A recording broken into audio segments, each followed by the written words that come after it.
गंभीर बाब आहे अध्यक्ष महाराज. दोन घटना झाल्यात अधिवेशन चालताना. पिंपरी चिंचवडमध्ये असंच पूर्ण कोळसा झाला त्या कामगारांचा. आता ही घटना सुद्धा तीच आहे अध्यक्ष महाराज. का या राज्यामध्ये फक्त श्रीमंतांनी जगावं आणि कामगारांनी आणि गरीब माणसांनी नाही जगावं असं काही शासनाचं धोरण आहे का?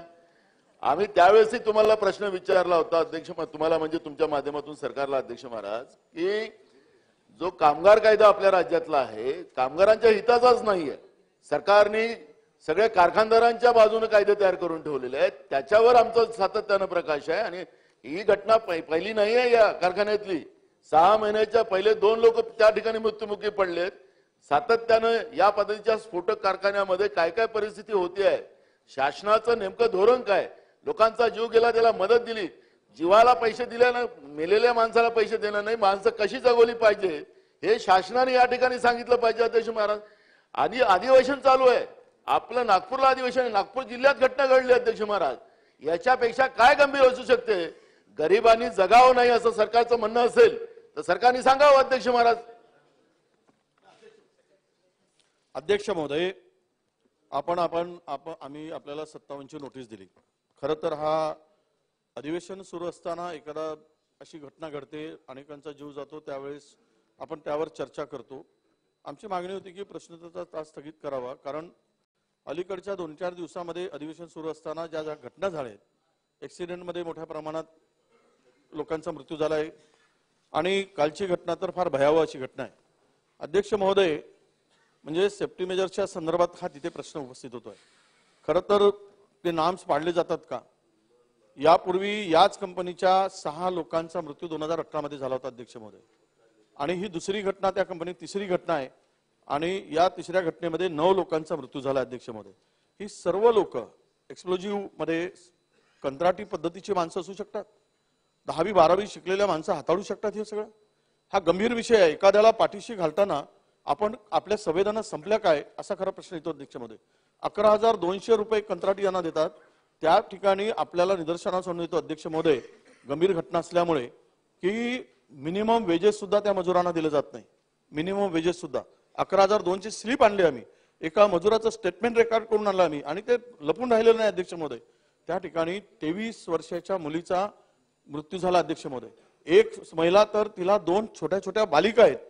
पैसे तुम्ही देणार, 5 लाख देणार, 20 लाख देणार, 25 लाख देणार, त्या 2 मुलींचं संगोपन कोण करणार? ती विधवा आहे अध्यक्ष महोदय. ती जी महिला तिथे गेलेली, आणि 2च लहान मुली आहेत, वडील नाही, आई गेली, हे पैसे कुठे येणार? विषय असा आहे की हे संपूर्ण प्रकरण आपण लक्षात घेताना त्या मालकांच्यावर अद्यापर्यंत गुन्हा दाखल झालाय की मला माहित नाही, पण तो खरं म्हणजे यांचा खून आहे. या मजुरांचा खून केलाय त्यांनी. 302चा गुन्हा दाखल व्हायला पाहिजे त्या मालकावर. कोण लागून गेला हा मालक? कशाला संरक्षण? आणि देशाच्या संरक्षण जिथे स्फोटके तयार होतात, जिथे संपूर्ण दारुगोळा तयार होतो, आणि अशा ठिकाणी कंत्राटी मजूर, अनस्किल्ड लेबर त्या ठिकाणी लावले जातात अध्यक्ष महोदय. अनस्किल्ड. काल 2 उपमुख्यमंत्री जाऊन आले, आम्ही पण जाऊन आलो तिथे. हा फार गंभीर विषय आहे, यावर चर्चा व्हावी अशी आमची विनंती आहे अध्यक्ष महोदय. नागपुरामध्ये तो इको सेन्सिटिव्ह झोन आहे, हा वेगळा विषय आहे. 4,000 कामगारांच्या डोळ्यात अश्रू आहे तिथे. त्यांना कुठल्याही प्रकारचं संरक्षण नाही. त्यांना जबरदस्तीनं शोषण केल्यासारखं अधिक काळ लाभवलं जातं. त्यांना त्यांची पिळवणूक केली जाते, छळवणूक केली जाते, आणि डबल शिफ्ट मध्ये काम करून गेलं जातं. त्यांच्या डोळ्यात सापळ येतं तरी त्यानंतर नाही, एक शिफ्ट संपली, आमच्याकडे ऑर्डर आहे, पुन्हा दुसऱ्या शिफ्ट मध्ये लगेच जा. हा सगळा प्रकार काय? अशा ठिकाणी, एक्सप्लोजिव्हच्या ठिकाणी हे अत्यंत गंभीर आहे अध्यक्ष महोदय. आणि म्हणून या संदर्भात चर्चा व्हावी, स्थगनता आम्ही दिलाय.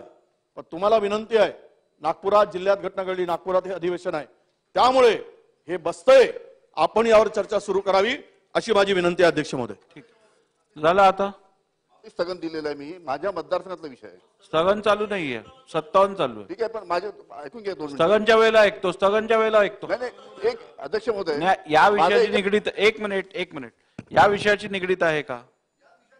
ठीक आहे, मी आपल्याला संधी देण्यापूर्वी सांगितलंय की स्थगनच्या वेळेला बोला. आपण म्हणाला आत्ता बोलायचंय, स्थगनच्या वेळेला मी संधी देणार नाही, बोला.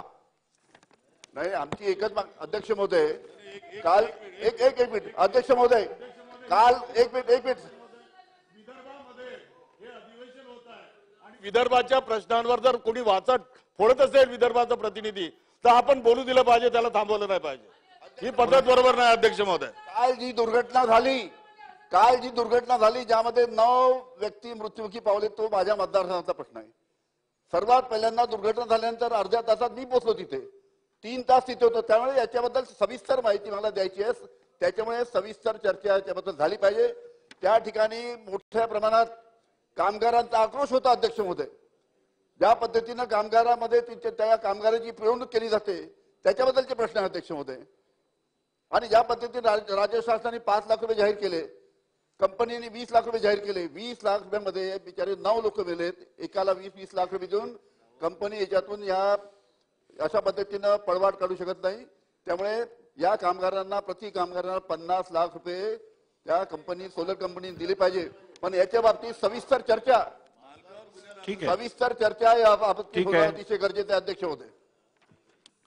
सन्मान्य सदस्य नाना पटोलेजी, विरोधी पक्ष नेते विजय वडेट्टीवारजी आणि सन्मान्य सदस्य अनिल देशमुखजींनी जी माहिती आणि जो मुद्दा सभागृहात मांडलेला आहे तो अत्यंत गंभीर आहे आणि या संदर्भातली गंभीर नोंद शासनाने घेऊन या विषयातलं निवेदन शासनाने करावं.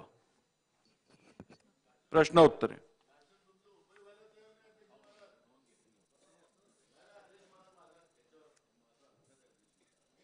तुम्ही मला मागच्याच आठवड्यामध्ये मी 2 घटनेचा उल्लेख केला होता. तुम्ही निवेदन द्यायला सांगितलं होतं, सरकारने अजून दिलं नाही. अध्यक्ष महाराज, तुमचा अवमान आम्ही सहन करणार नाही अध्यक्ष महाराज. या ठिकाणी सातत्यानं तुमचा अवमान हे सरकार करते अध्यक्ष महाराज.